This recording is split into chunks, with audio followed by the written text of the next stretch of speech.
The movie is on drugs. Not the characters necessarily, but the movie is on drugs.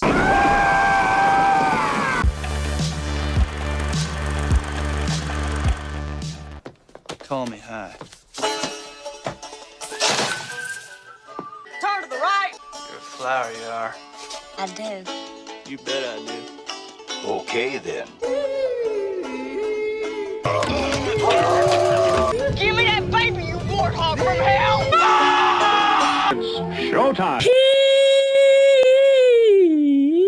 Let's talk about the movie now. All right, then. You have watched the 1987 American crime comedy, Raising Arizona, with an all-star cast and Coen Brothers directed. The second ever picture by the Coen Brothers after 1984's Blood Simple. Yes, I did watch Raising Arizona. Why don't you tell the people what time it is, boy? How do you explain this movie? A criminal who falls in love with a police officer, and they find out that they can't have a child because the wife is barren. I'm barren. So they decide that a popular family in town that happens to have what they consider enough kids that they could maybe do without one. So they kidnap one of the children because they got more than they need. And then hijinks ensue. I've been familiar with Raising Arizona, of course, by reputation for many years, because it's an early Nick Cage picture, Holly Hunter early on, a relatively early appearance from John Goodman, etc. William Forsythe, Francis McDormand. Right! You take that diaper off your head. You put it back onto your sister. And I was delighted by it. Just delighted by it. It's an absolutely fantastic picture. The movie is on drugs. Not the characters necessarily, but the movie is on drugs.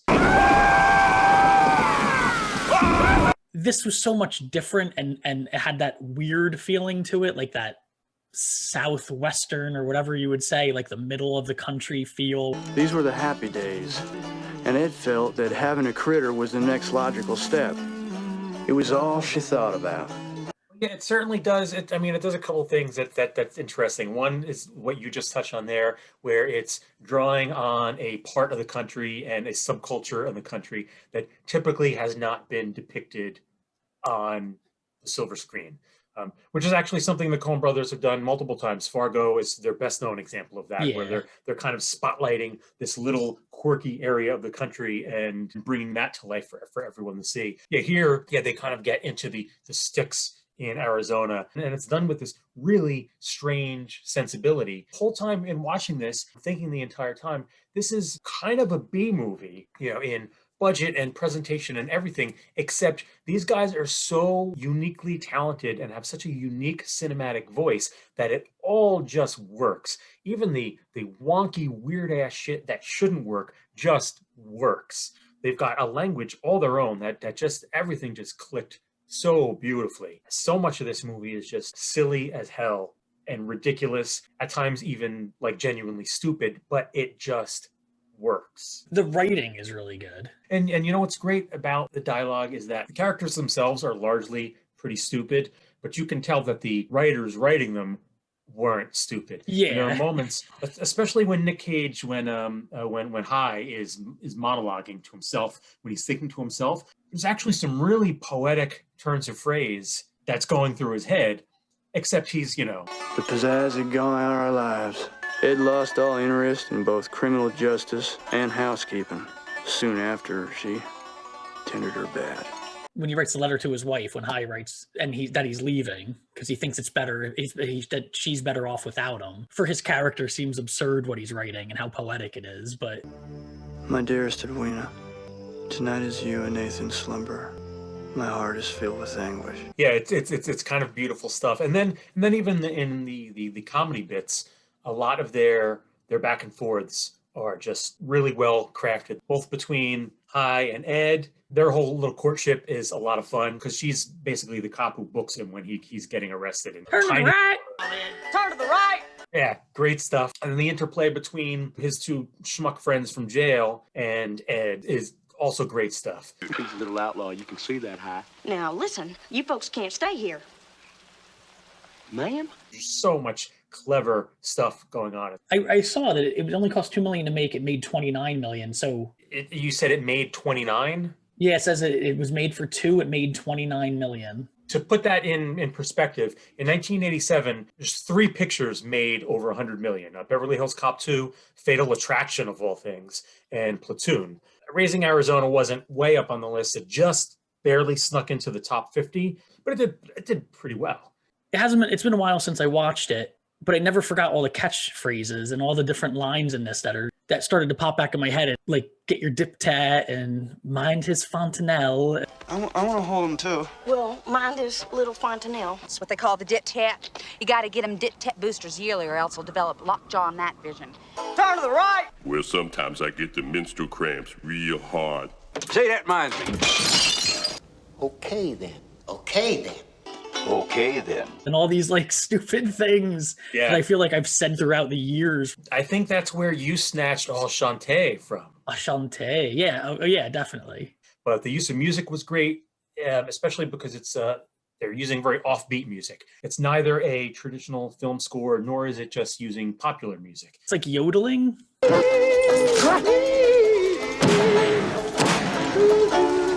Yeah, wouldn't even begin to know how to describe it, but it feels right for what they're doing. That was beautiful. The choices that they make are odd, but work. Like there's that whole chaotic chase scene, right, where High is getting chased by the cop all over town, who's just shooting like mad. Everybody's shooting. He's just trying to get diapers. He stole diapers.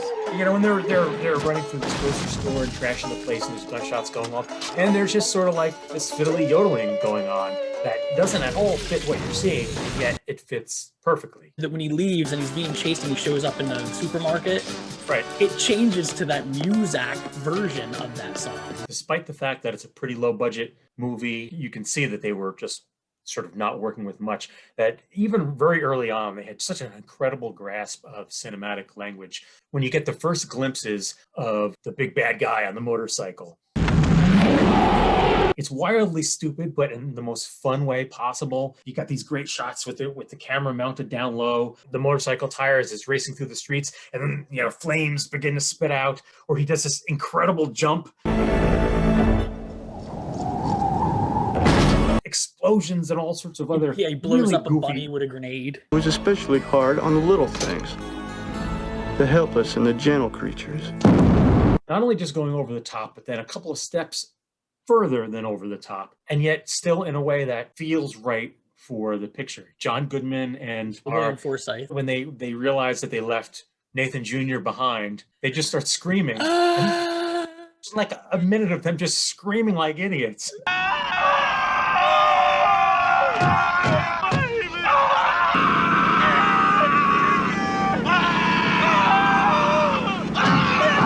I'm sitting here watching this alone, and I find myself starting to laugh out loud because it's so absurd and ridiculous.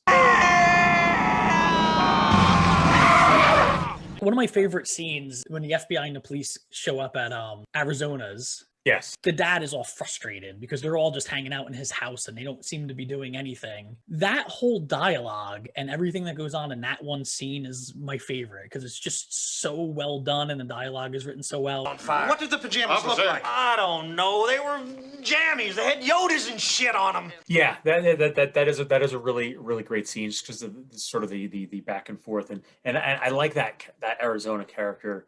Everyone leaves micros and whatnot. Hell, that's your forte, ain't it? Tracking down them micros left by criminals and commies and shit.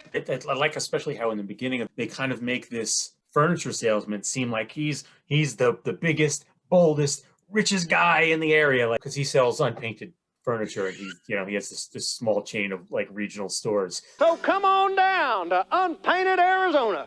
Also with them, there's a great scene, the one when Nathan Jr. is being kidnapped, where the two of them, the parents, are downstairs and they're hearing all these clunks and movement and all this crap upstairs, and they're just sort of like, huh. Did you understand, because I don't, the significance of the matching tattoos that High has, and also he realizes the bounty hunter has the same tattoo? Certainly that character, the motorcycle character, is an actual, real, tangible person in this world. It wasn't like a sort of manifestation of his dreams or fears or something. Yeah, because he feels like he is. He feels like it's like a demon chasing High, like, because of all the bad things he's done kind of thing. But he does exist because he's having conversations with with other characters. Yeah. Give me that baby, you warthog from hell! Yeah, exactly. Yeah, because otherwise you can kind of see it like, yeah, maybe he's kind of like, high, seeing the dark side of himself. Yeah. He's that kind of thing, or maybe it's this idea of all his past bad deeds finally coming back for him, and that still might be that. Maybe it's like a mix. And unless anyone says that we're overthinking what is just a zany comedy, I would submit that the Coen brothers are way smarter than that. If there are seeds planted in their films for something like that, it's probably intentional. I mean, as zany and wacky as this is on the surface, it's a really smartly put together picture. Yeah, because they're so clever. They're not doing it as a throwaway. There's a reason they're focusing on it. There's often a lot of subtext that could potentially be lost in the zaniness and the weirdness. And there is kind of this subtext about family and parenthood. What? Are you kidding? We got us a family here. The two dopes from jail aren't just kind of your standard, oh, well, here's the bad influence. They also kind of, represent High's previous life and the life he's trying to get away from. And High has his whole struggle throughout the picture of, well, I still kind of want to be with my boys, but this is also the life for me, being with Ed and raising a family. There's like genuine love that they have for little Nathan Jr. Again, the movie doesn't treat any of this stuff seriously, nor should the viewer, but it's there. And I think that's what sets this apart from other sort of zany comedies. Anytime that there's a little more underneath the surface that you can, if you want to dig in a little bit, and you don't have to, but if you want to dig in a little bit and you can get to it, I think that's what separates great films from just entertainment. And so for me, this was very much an example of a great movie as opposed to just entertainment. Think about it, H.I. To go back to a previous picture that we watched that was also a zany comedy, there's something going on under the surface here as opposed to Ice Pirates, where there's not, that is just a zany. There's nothing wrong with that. Entertainment for its own sake is fine, but That's why I think the Coen brothers, their movies are so good, is because they're good at the seriousness of the topics that they put in their film. Like it's almost like, I feel like they write this story that seems kind of serious. It's got serious undertones, there's like serious topics to cover. And then they like turning everything up a little bit to make it all a little bit crazy. But but all those serious plots and things stay there underneath it. Yeah, again, it definitely gives the wackiness more weight. I'll actually compare what you just described to something in the world of music, and that's Tom Waits. Tom Waits in the 70s used to do pretty traditional kind of gin joint jazz music, and then the early 80s, he sort of developed into the Tom Waits that people know and love now. His stuff is bizarre and odd. If you really listen to it, it's still that same traditional music underneath it, but he's kind of wrecked it. And he had famously said at some point, I won't get the exact quote, so I'm going to be paraphrasing here. He doesn't feel a song is finished until he's broken its back. So he still writes as a traditional songwriter would, but then he gets in and he smashes the song to pieces and rebuilds it with these broken parts until it becomes a Tom Waits song.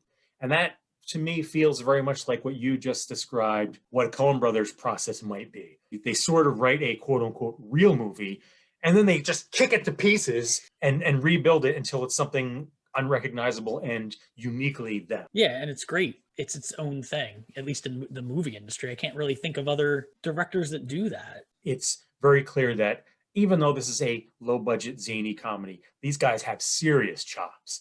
Like serious chops. They were just pulling out all these different cinematic techniques that made it not just a funny movie and a quotable movie. It's clearly very quotable because you've been quoting it for decades, but a really well-made movie. The Big Lebowski to No Country for Old Men, which is phenomenal, to True Grit, which might actually be my favorite from them among the ones that I've seen. I mean, this stuff is kind of both all over the map, and yet at the same time, all feels of a piece.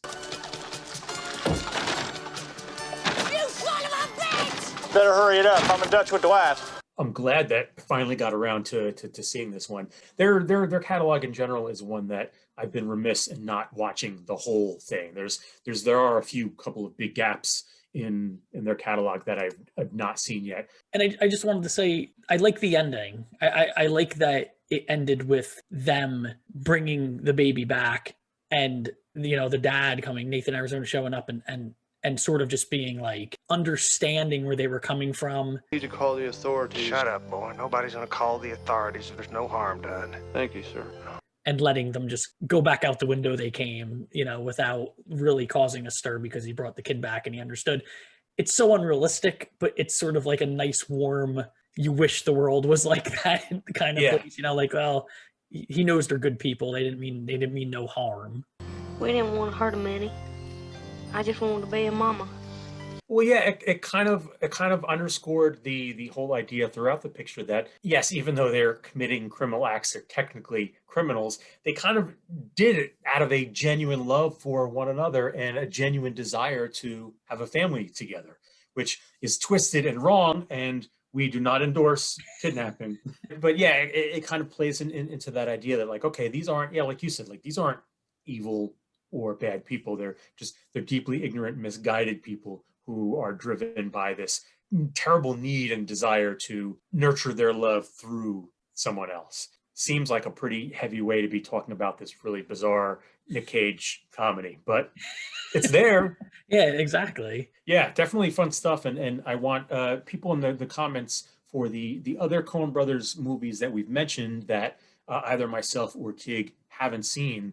Mention them in the comments, or give us recommendations in the comments about other Coen Brothers pictures to watch, because I'm sure I speak for Tig when I say we would both like to get to the ones that we haven't seen yet. Still business as usual at Unpainted Arizona. If you can find lower prices anywhere, my name still ain't Nathan Arizona. All right, it's time. Woo! I gotta tell you, oh, I've been looking forward to giving this one to you. I've put this one off several episodes now. I think you're gonna really appreciate it. We're going back to 1913. Shut up. So no, actually, I'm gonna throw to you the most recent picture that we've done. In fact, this one's almost too recent. It's only 5 years old. So I feel like if we get any more recent than that, it might be throwing us off. I want you to watch the 2016 science fiction movie starring Amy Adams and Jeremy Renner called Arrival. What might be called first contact. The objects measure at least. I'm Colonel G.T. Weber from Army Intelligence. Pack your bags. So what do they look like? You'll see soon enough. It's their language. This is one of my favorite science fiction pictures in recent years. I am excited and I am thankful. So for people who've enjoyed this episode, obviously you do all the YouTube-y things, like and subscribe and hit the bell and all that other nonsense. But most important of all, we want to hear from you in the comments. So leave some comments about Raising Arizona, whether we're right or wrong, whether you like it, whether you hated it, and leave comments about the Coen Brothers pictures. What are your favorites? What are the ones you recommend? Etc., etc., etc., because we want to have discussions with you. And of course, you can find us, if you enjoyed this, on Patreon, Nerd Out With Me, patreon.com/nerdoutwithme. You can get blah, blah, blah, and blah, blah, blah, and blah, blah, blah. And a little bit of blah, blah, blah. Yep, so America. Thanks for hanging out in the movie club.